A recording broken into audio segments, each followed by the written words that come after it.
You have the road fund, which annually accrues about 1.2 billion, capped by 25%. It means you're getting about 1 billion Ghana cedis going into it. When you increase road tolls to an appreciable limit, you're increasing the money that gets into the road fund. That can take care of some of your road maintenance for you, okay? Once it takes care of it for you, what you will do is that you would have better maintenance of road, and so would not have to resort to yearly maintenance of road in certain instances, which cost you money every year, okay? For asphalt overlays, they should not be constructed using the road fund. You could transfer that to the consolidated fund. I'm making a point, and I'm making this point simply because over the years, for the last 10 years, we've folded our arms and watched things happening. Let's say we even want to maintain the cap of 25%. If we maintain that cap, if we double it, and in the case of 2010, 2011, it moved from 8 pesos for saloon vehicles to what? Once a day? No, to 50 pesos. That was about 500% increase. Okay. And for, for 4x4s SUVs, almost about 1,000% increase. I'm not saying do that again today. Okay, you could do a 200% increase. That automatically increases the revenue into your road fund, which is capped, so a bit would go back into the consolidated fund. But, I mean, if you have to spend so much and 1.2 billion is increased to even 5 billion, how, that's a flash in the pan. It's actually not really solving much of the problem. I have given you one aspect of it. And this aspect is generating you a lot of money. Look, when Mr. Boateng talked about the managers of the economy being truthful, the point is, this is a country where currently we do not have fiscal space to borrow a lot. Yeah. We must begin to look within. Yeah. We must begin to look at the fact that there are leakages in Hold your horses. I hear Parker Wilson is in Parliament. Parker, if you can hear me, can you bring us up to speed on what's happening currently in Parliament?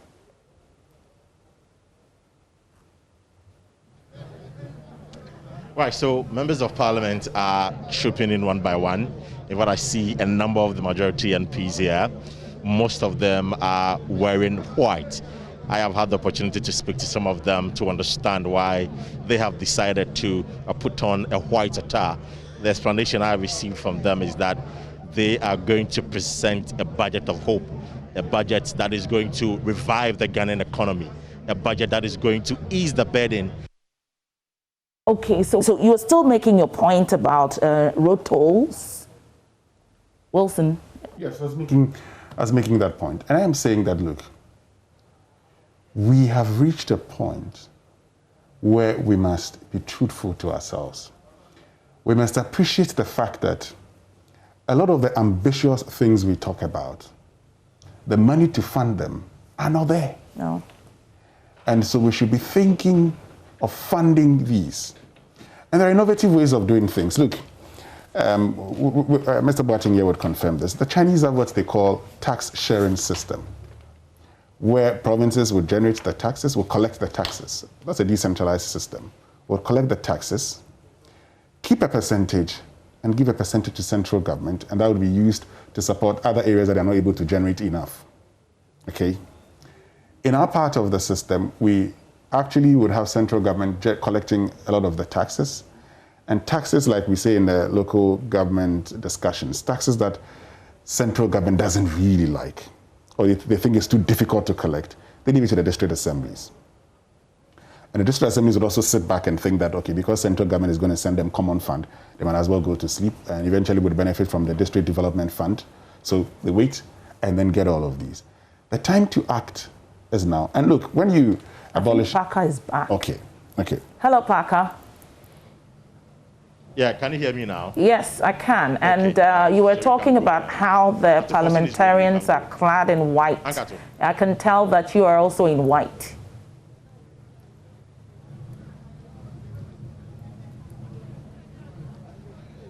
Right, so as I mentioned, the former Deputy Finance Minister, Forson, is here. He's been on the Finance Committee. And first of all, let me understand.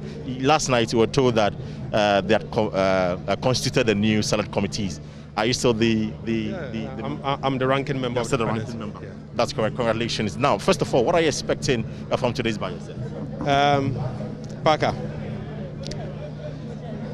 I can assure you that this budget is going to be a very bitter budget, prepared by Bawumia with the aim to bring hardship to the people of Ghana. What do you say, sir? Let me tell you, I mean, simple put, this is a bitter Bawumia budget. Bitter Bawumia budget. Bitter Bawumia budget. Because this is a budget that will introduce taxes and in the end will take money from the ordinary Ghanaian. A budget that will not give hope to the contractors that are being owned by the government. A budget that is not presenting any hope as to how the debt situation of Ghana is going to be resolved. To the extent that if care is not taken, a time will come, very near future, this country will not be in a position to service its debt. Mr. Forson, we've been told by the majority that the budget will feature the Obatampa prominently, I mean, of that expression in there. And you know, the 100 billion Ghana cedis Obatampa project is to revive the economy, sustain some struggling businesses. So I'm finding it difficult to appreciate the point that you're coming from. Let me ask you. Not long ago, the NDC came out with a policy called a big push with the aim to invest $10 billion US over 4 years, isn't it? The MPP, you heard them, even including the president, saying that where are they going to find the money? Today, they are telling us that they are going to invest 100 billion Ghana cedis, equivalent to about $20 billion US. So where are they finding the money from over a 3-year period? And I put it back to the president. Where are they getting the money from? We do not have a space to borrow as a country because our debt to GDP by the end of this year is going to hit about 85%. Where are we getting the money from? Currently, they've taxed to the brim to the extent that Ghanaians cannot accept any more taxes. Today, they are going to introduce additional tax on the back of petroleum, creating impressions that Ghanaians should be the one to bear the brunt, obviously for their mismanagement and obviously for the overexpenditure during the campaign. So they mishandled the economy, mismanaged the economy, borrowed to the brim for the purposes of their selfish electoral gains, and in the end, the ordinary Ghanaian must part with his own money. Our disposable incomes are going to come down because obviously the government is going to tax us. You think it's fair? Increase hardships in the system at the time that people are complaining of job losses, at the time that people are complaining that businesses are not doing well because of the economic situation. This government thinks that this is now the time for them to heap taxes on us. I don't think they know what they are doing. And that's why we kept saying that this is not the government for the people. And we want the people of Ghana to be made aware. Sadly, they did not understand us, but this is where we are. More taxes, more taxes. In the end, we are going to witness today a bitter Bawumia budget.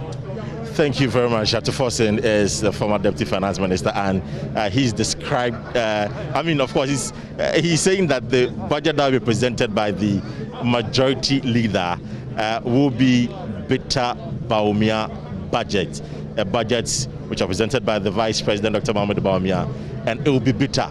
It's going to introduce more taxes to the ordinary Ghanaian. Farouk Aliyu Mahama is here. He is the Member of Parliament for Yendi constituency. First time going to listen to the budget here in the chamber. Your expectations, sir? Yeah, thank you very much. And it's an opportunity to speak on behalf of my constituents, and I think it's a great honor to see a budget of hope that is going to come into fruition. The President of the Republic, Nana Addo Dankwa, had already reiterated snippets of information in the agri sector, in the education sector, in the health sector, in the energy sector. what is critical for me and where my interest lies is rural electrification. Looking at the Yendi constituency, we still have to cover in the area of electrification, and the president is hoping that by his 4-year tenure, he would cover at least 100% of rural electrification. Yendi being behind in terms of rural electrification. If you look at the water sector, the sanitation sector, the president was also reiterated his commitment to solve the water crisis in Yendi and other parts of the country. Looking at the 1-1 projects with the health hospitals around the country. If you look at the agri sector, to improve the planting for food, rearing for food, and all these things are budgetary allocations are going to be injected into all aspects of the economy, and obviously there's hope for the future, and we are looking at a budget allocation which is going to catapult Ghana into an era of development and an era of innovation, digitalization, and Ghana would become a place that everybody will be enviable of after the tenure of the So the budget is going to bring hope to the people of this country. Yes, yeah, the budget is bringing hope, yes. Right. Now, let me move to the information minister. I see him going through the order paper for today. Honorable Minister, good morning to you. Thank you very much for your time. You're live on JoyNews. Briefly, I want to ask of you, what should we expect from today's budget, sir? Well, Paga, good morning to your viewers. Today's budget comes at a point in time when I think, as the president has already signaled us, the gains that we made between 2017 and 2020 first quarter have been shaken, among other things, because of the impact of COVID. When you're fighting COVID and you are shutting down economic activity or reducing economic activity, growth will suffer. That's how come we had to cut down from about 6 point something to 0.9 in terms of target. But the implication of that is that government revenues are not coming in and expenditure items are ballooning. So our deficit situation, our debt situation, no wonder, is not where we all would like it to be. So one of the things that I think you will see in today's budget is a program to get back on a fiscal consolidation path. Because you remember 2017 to 2020, we cleaned up and even passed a law that deficit shouldn't go beyond 5% unless you have permission of Parliament to do so. But because of COVID, the whole world has had to literally break the fiscal responsibility rules and protect lives and livelihoods. Now that we are figuring out how to live with the virus and reopen economic activity, one of the first things we have to do is to rebuild our fiscal framework and consolidate and get back on path. How do we do that? It's going to be a fine line that the minister will be reading the president's budget, will be outlining. So it's one of the things that we need to look out for. The other thing is that COVID has caused a lot of bleeding. You're spending money that you don't have. Can you continuously do that? If you can't continuously do that, do you stop the expenditure, or do you find a revenue measure that will pay for that expenditure?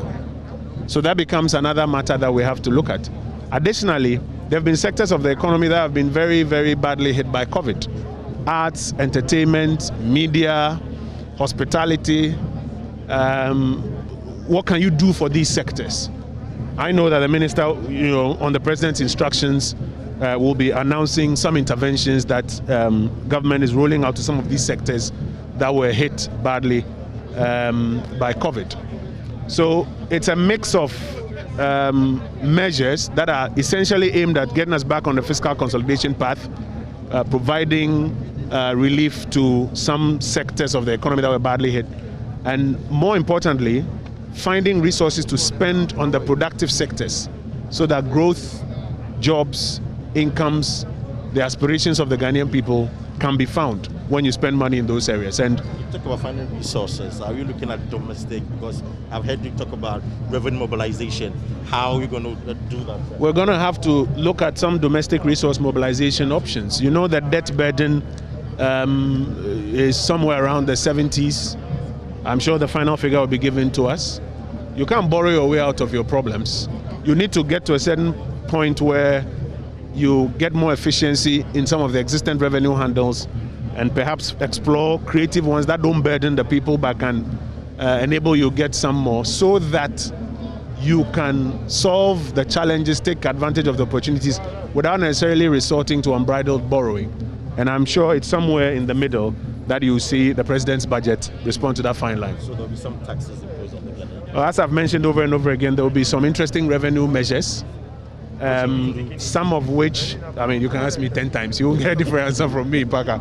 But I'm saying that there will be interesting revenue measures, some of which include bringing about a lot more efficiency in already existing measures, what we call widening the net or getting a bit more efficiency. And then you have to also look at some new revenue approaches aimed at stopping the bleeding and giving you resources to surge on. We are told that the Obatampa program will feature prominently in this budget. We've spoken to the minority, and the question they are asking is, where are we getting the money from? 100 billion Ghana cedis. How are we going to do? Well, first of all, the 100 billion Ghana cedis is not a one-year expenditure item. If you look at appropriation for last year, the entire fiscal year 2020 appropriation was around 100 billion. So anybody who assumes that in 1 year there will be one expenditure item alone that is 100 billion is not being realistic. The Obatampa program, or the post-COVID economic recovery agenda, as the president has announced, is a medium-term agenda. We're going to have to come back to the point of fiscal consolidation by somewhere 2024. So these expenditures are not a one fiscal year expenditure item. And I think that, I mean, of course, our colleagues must be pretty clear in their minds that it is not possible that you spend 100 billion extra in 1 year. I mean, even the fiscal framework won't allow you to do that. But where do we get the resources from? It's a mix of domestic revenues and other resources that are being mobilized on the international markets or through PPP arrangements, aimed at providing a resource envelope which can then be used to invest in these various items that we are talking about. All right, thank you very much. Mr. Kojo Ponkroma is the information minister, and still trying to get some reactions from the members of parliament. You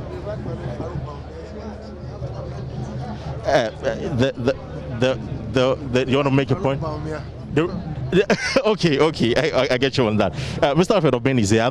He's a member of parliament for Bibiani and Hwaso constituency. He used to be with Bost, if I recall. I said thank you very much. Your expectations for today's budget? Oh well, as usual, every year our government, does bring a very fantastic budget. But this year, as a member of parliament, apart from the general expectation, one particular area that I'm looking at is how the budget is going to support creation of jobs, particularly in the area of entrepreneurship. That is the area, I mean, the president, in his State of Nation address, he did state something on that direction, and I'm expecting the budget to capture how much the state is going to invest in the area of entrepreneurship, creation of entrepreneurs, because I keep on saying that that is the only way that this country will really compete or can really compete with other nations. The rest of the things that we are doing, I see them as more or less end results. But the moment we start creating entrepreneurs, when we appreciate the importance of entrepreneurs, that is when this nation will begin to see the daylight, because the days when you had the Apia Minkans and so on and so forth, you could see that they were creating the Apino soap. They were creating most of the things that we use at the time.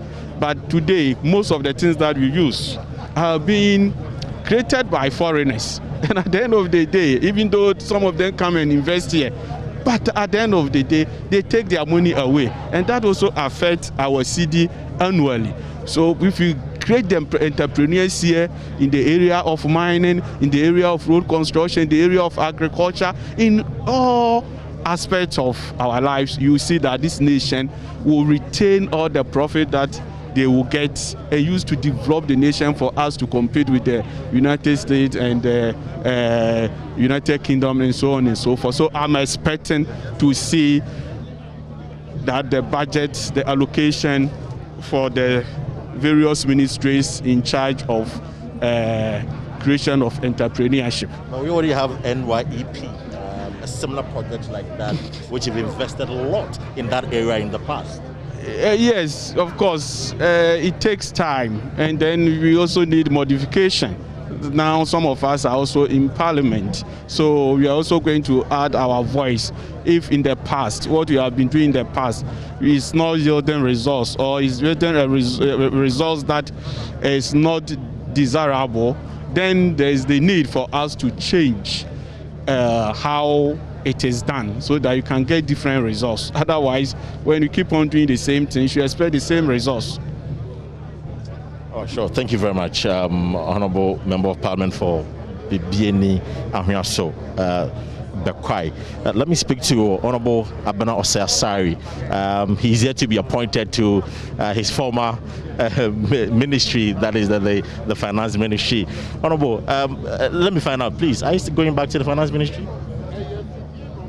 Currently, I'm the Member of Parliament for Etiwa East constituency. Right. Yes. So. Yeah, but are you going back to the Finance Ministry? For now, that is the most important thing. I represent the good people of Etiwa East, and so if you have any questions, let's flow. Yeah. Right, sure. But then, what should we expect from the budget? I'm sure, I mean, you have a handwork in what's going to be presented by the majority leader. Yes, I think we should expect some tightening up of things in this budget, and also some good form of compliance to increase revenue mobilization.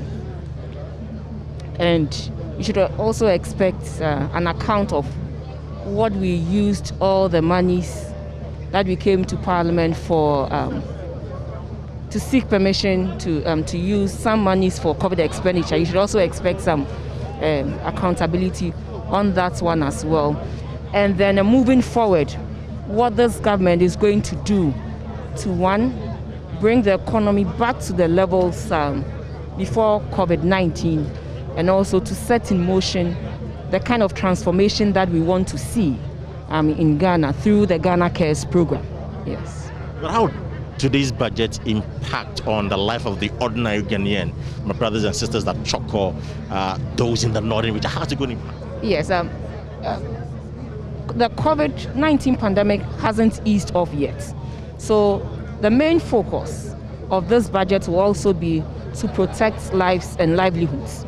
And when we protect lives and livelihoods, every citizen has something in there, because we all need to protect our lives and the livelihoods that we have.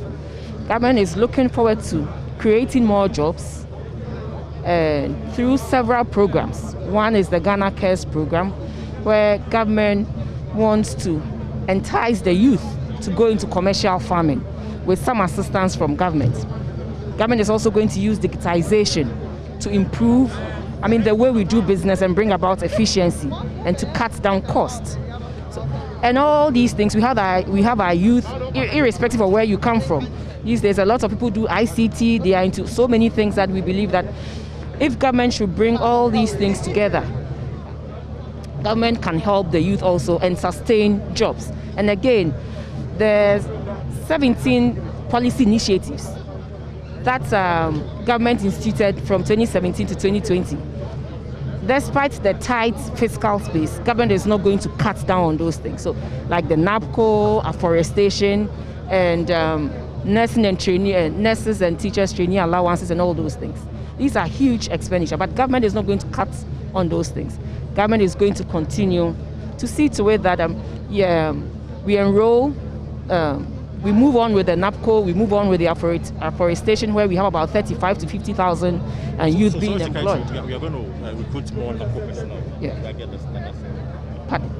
So you are going to recruit more NAPCO personnel. Is that what? I'm going to. Are you going to recruit more NAPCO personnel? No, we have a maximum of 100,000. Yeah, 100,000. So if some people have been able to be placed on permanent jobs, there are some vacancies that we need to fill. We are not cutting down on that. Government has fully funded some of these policy initiatives so that, we create more jobs and then we sustain the jobs that we have. And through the Ghana Cares, we also create more jobs for our youth, because for now, that is what is really on the heart of our youth, that they want jobs. So these are some of the things that in this budget, irrespective of how tight the fiscal space is, government is holding on to these things to sustain and to help the youth. Should we see an extension of the free water and electricity? that also comes at a cost. Yes, we will signal in this budget when we want to ease that off government, as government looks to consolidating what the gains they have made through that, and then trying to also put the economy back together. Yes, it is not going to go on forever. Government will announce, when it wants to ease that off government budget. And finally, for me, a few days ago, a lot of Ghanaians are complaining about doomsday. Are we going to see a huge investment in our energy sector? It is not about huge investments. It's about ECG, Gridco came out to say that it has to do with systems failure. And yes, there are quite a number of debts that we still need to clear in the energy sector. But it's more also about efficiency and bringing people together to work effectively. So we are looking at both sides, that how efficient can all the agencies work together to bring about what the continuous light or electricity that we want to see in our homes. And at the same time, too, how can government put in some resources to reduce the debt burden or the arrears burden? That has been the challenge of the minority, that we owe huge debts in the energy sector, and that we need to defray some of the debt, and that is the reason why we are experiencing some debt in the minority in the energy sector. The minority are saying that it is due to the IPPs that were signed without cognizance of so many things that has brought us into this situation. So, and this government is doing very well in the area of trying to renegotiate and see how best we can cut down on some of these costs. So we are on course, and we will work together to make sure that we bring about that efficiency that we need in the energy sector. And yes, that involves some amount of investment and at the same time human resources to be able to do that. Thank you very much. Abena Sassari is the former Deputy Finance Minister, telling us about the transformational agenda by the NPP government, and of course what the president intends to do for the people of this country and what we should expect from today's budget. And it's been clear, speaking to Kojo Ponkroma, speaking to the former Deputy Finance Minister, it's clear that government would want to continue to sustain and revive the economy with all the measures they want to put in place. But there is one thing they've said about the domestic revenue mobilization. Kojo Ponkroma says there's going to be a fine line. He's unable to tell us whether they're going to increase taxes or not, but we know that there will be domestic revenue mobilization. So we need to brace ourselves for that. He wants us to wait for the majority leader to present the budget in just about 20 minutes. I have been signaled. Dr. Yadichum is the education minister. Sir, please, we want to know from the education ministry what we should expect in the budget with regards to your ministry, sir. What we expect is a conversation around continuity of our programs, free senior high school implementation, making sure that the president's vision is carried out. So in generality, you're going to see the budget reinforce the vision of the president in terms of education transformation in the country. But there are concerns about, in spite of the investment in the education ministry, there are little to show, apart from the free SHS. The minority has talked about the government's inability to even build one SHS. Are we going to see more, because as we continue to phase out the double track system? I think I responded to this. When they asked me to name one, I gave them one. So the idea that there are no schools, I'll take you guys around to go and see Abomosu, the kind of senior high school that is being going to be operationalized. And then when they said one, I told them, go to Busonche Girls. We have finished a school there. So the bottom line for me is that when you look at the new schools that we are building and how we intend to operationalize them in such a way that we're going to add to the stock of the high quality schools we have in this country, that's what gets me excited. So the media, it will be for you to judge us, and I'll take you around to go and see the new schools under construction and the ones we finished. So it's facts on the ground. That's most important, and not what we say for political expediency. Now let's talk about schools under trees. I mean, what's the plan? And what the plan is that school under trees do not just come from the skies. We need to stop it. Stop it in the sense that why do we approve a school to operate and they have no buildings? It has been done for generations and it had to stop. So if we deem it expedient to have a school in a certain locality, then we better build so that we don't have a school under tree. On the other hand, if in the case of a force majeure, some act of God, you have a situation where a school has to be temporarily located to a space where you are not comfortable with, but it's a short-term thing. So a school under trees is going to stop because we are determined that we are not approving any school without facilities, and that if a community needs a school, we will build before we send teachers and head teachers there. Thank you. And finally, we are picking information that there is food shortage in some of our secondary schools. Has this come to your attention? No, there are no food shortages. We've released funds to buffer stock to make sure they can pay supplies and move forward in every respect in terms of food. I have not heard of anything in terms of food shortages in our schools. So when was the funds released?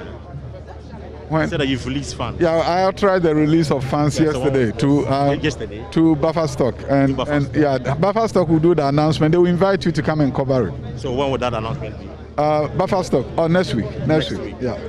Right, so thank you very much. So Dr. Yaedichum is the minister responsible for education. Now let me speak to the majority. Let me just cross over to the minority side and get a quick word from Amakofibua, the member of parliament for Alembele constituency. Sir, we are talking about the budget today. Your expectation? I mean, you are within the energy sector. What specifically are you expecting from the budget today?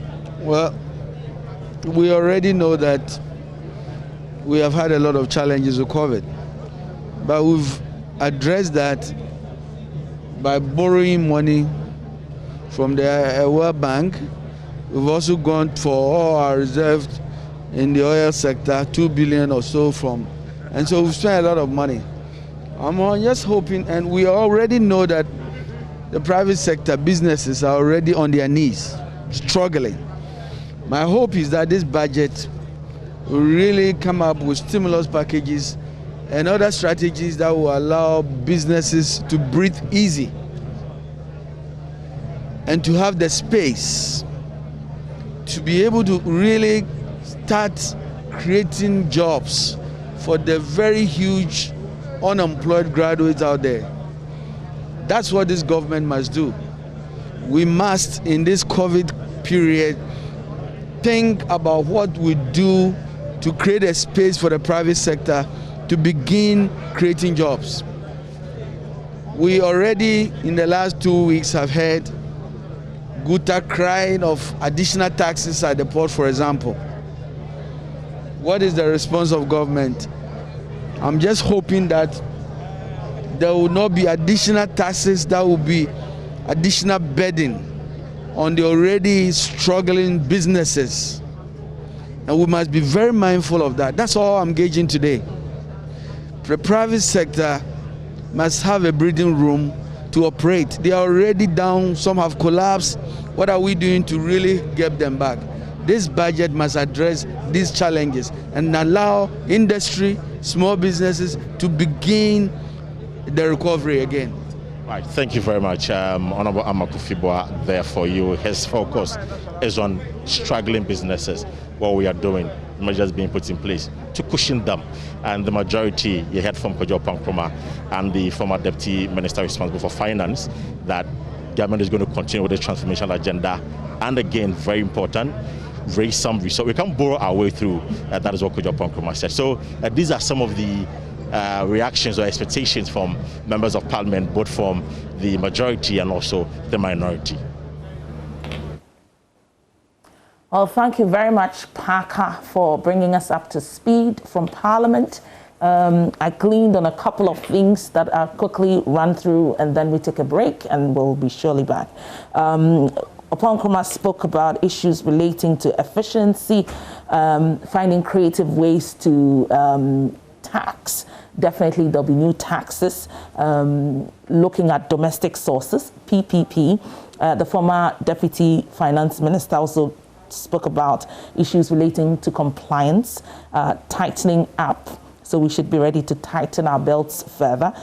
Social projects, some 17 allowances that are given to various groups that will not be cut.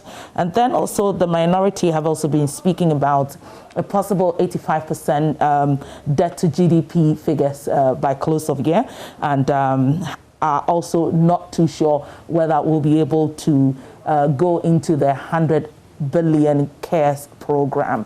Let's take a quick break. My guests in here, Winston Amoah, and then of course Michael Boateng, will be drilling down on the issues when we come back.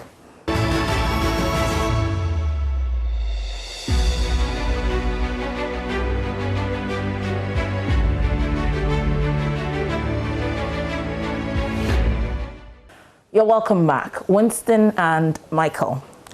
Several things have been mentioned, but we will concentrate on the areas relating to taxes first so that we probably can conclude on our tax conversation. Creative ways of getting taxes was one of the things Oponkoma mentioned. Efficiency in the area of taxes, what we're currently experiencing. PPPs is one of the other areas he looked at. And then the former Deputy Minister took a look at tightening up and issues relating to compliance. We have actually done quite a lot when it comes to technology. All of you spoke about digital address system. We're trying to consolidate when it comes to a holistic one national ID and all that. These are the ways. Can this actually suffice, looking at our way forward when it comes to generating revenue to spend? Yeah. And that's a very interesting point that you raised, and we believe that it will suffice. And this is the reason.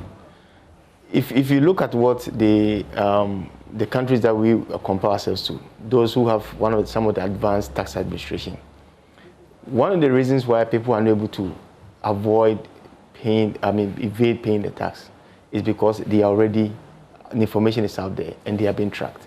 So if you look at from 2016, 17, actually 2014, when the Revenue Administration 15 or so, when the Revenue Administration Act was passed, this is what it intended to do.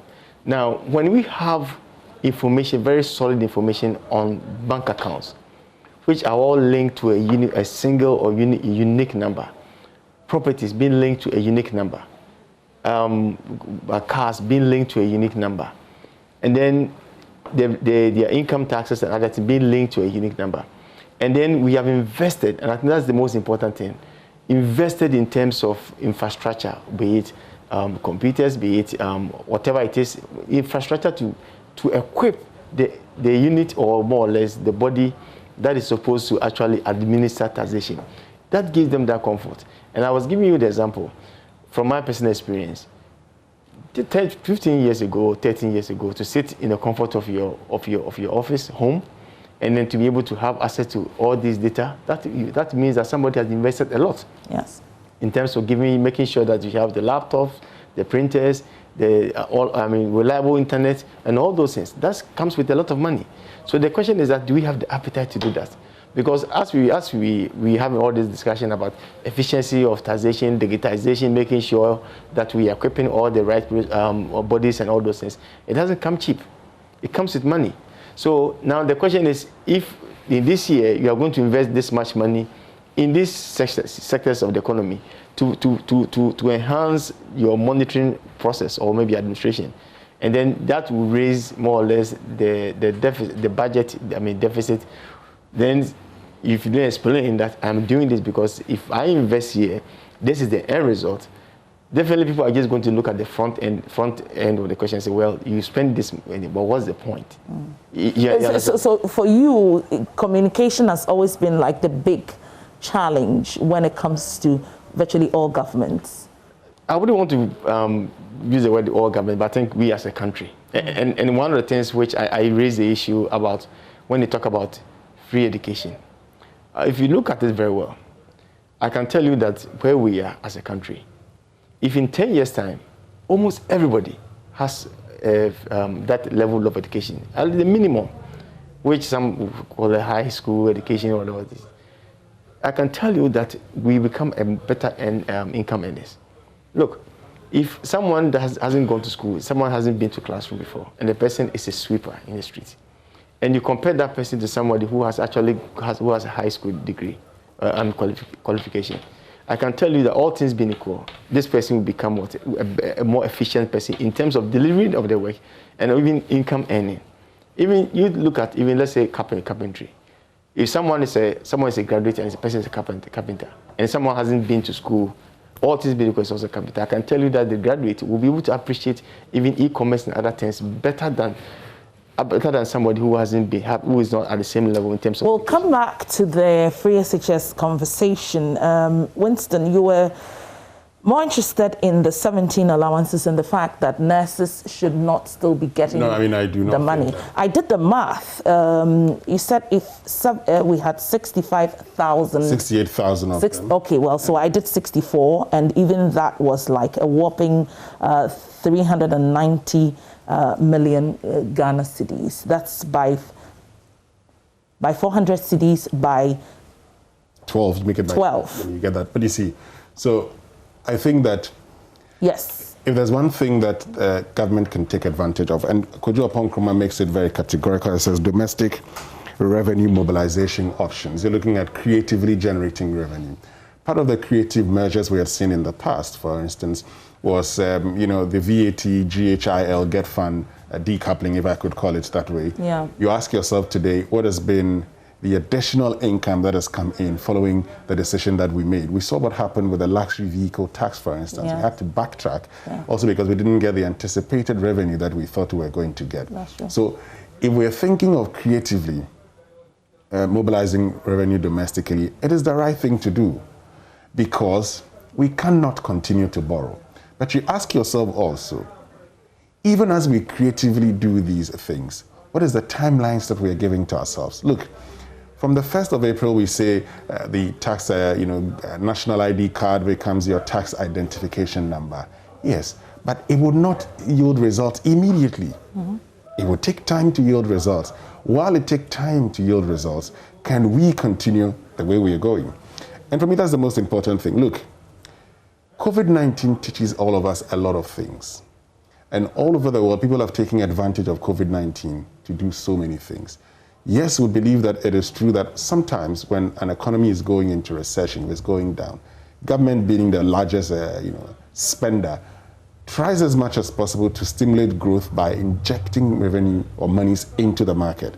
And so when government begins to give you all these policies that you've seen, for instance, as free water, free electricity, it is only increasing your disposable income, and by extension, you can go ahead and spend some more. And once you spend some more, we've always insisted that movement would drive consumption, and consumption would drive growth. But one of the things that COVID has also come out with is a curtailment of movement in certain instances. So how do you marry the two, like we'd say? Now, while you're giving us all these, you expect us to also spend.